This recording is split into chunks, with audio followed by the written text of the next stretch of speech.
All right, hello. Today's video journal day 98. And so it's crazy to me that my last day of work is tomorrow. I went in today and I'm just like telling a few people like, "Hey, are you going to be here tomorrow?" And there's a few people that are not going to be there tomorrow, and I think that's really what kind of made it kind of I could feel it more today than I ever have. Like like before today it wasn't really settling in that I'm actually going to be leaving tomorrow. But then I come in today and I'm telling people, "Hey, are you gonna be here tomorrow?" And then some of them saying no, and I'm like, that's that's when it's starting to feel more real now. It's big changes are coming. It's it's a sad but happy moment, anxious but exciting. Lots of emotions to feel right now. There's a lot.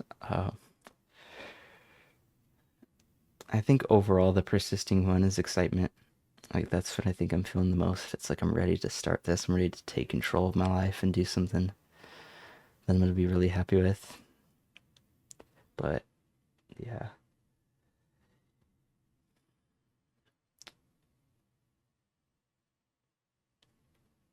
And so for my prompt tonight, I wrote about what memories do you cherish the most?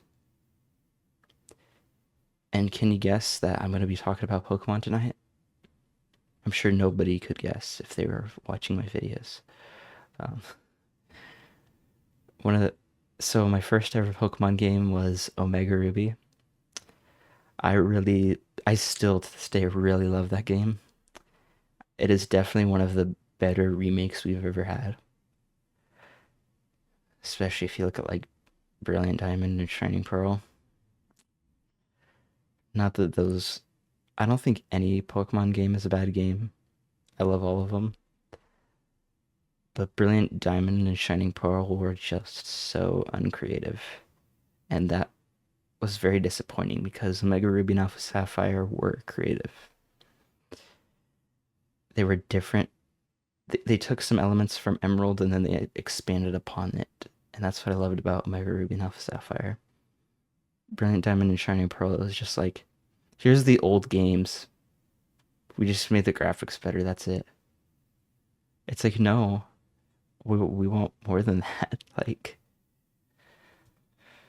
and then they called it Faithful. Well, they're Faithful remakes, which is another word for we didn't have to put as much effort into them. Anyways, yeah, Omega Ruby was my first ever game. I I actually my parents bought me a used copy, and there was actually like progress, and I would assume probably a hacked um, save file because I remember there being like a lot of cool stuff on it. And so I thought Pokemon at first was just like mainly a big sandbox game because everything was like I got like a finished save file, so I was like, oh, I guess there's just a bunch of stuff to explore. That's cool. And then I eventually learned that you could reset the game, and I was like, oh, okay. And then I actually like played through the story and stuff, and I was like, oh, cool. There's actually stuff I can. There's actually like a story to this, and like progress and all that sort of stuff. And then I think the first new release I ever saw was Sun and Moon, and I really love those games too.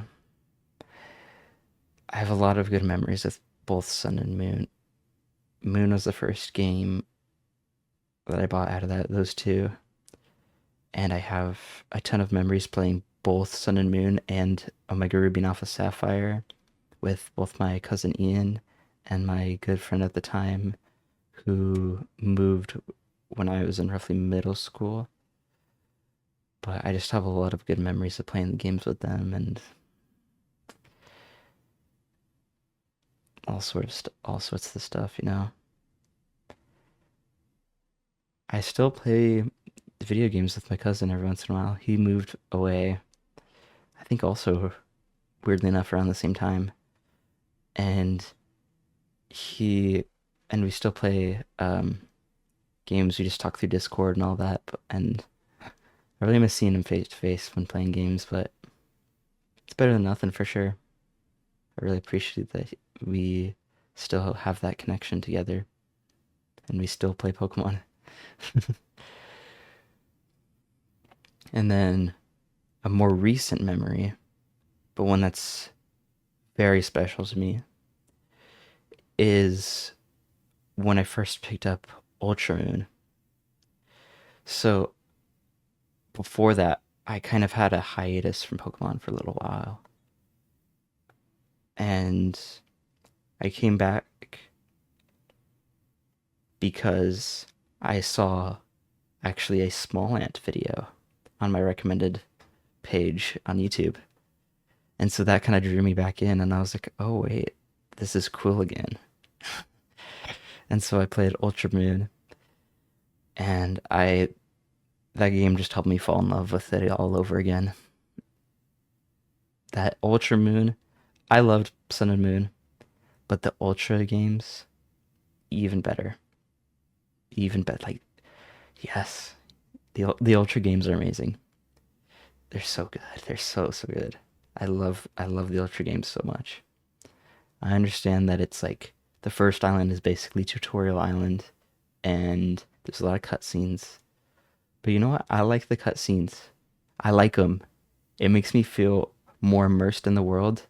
Everything like it just feels like I'm really there when there's that many cuts when the cutscenes are there and stuff. It feels more like a cinematic experience, and I enjoy that.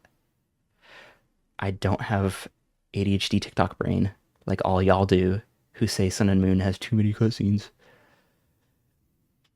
Ha.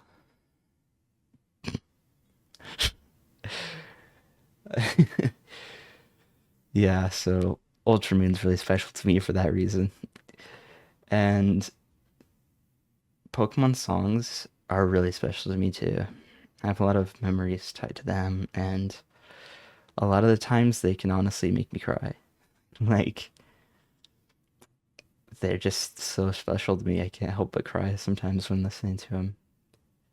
They remind me of all those amazing memories from my childhood and how much I still appreciate the games, despite me first picking them up probably 10 years ago. And as the Shiny Hunter too,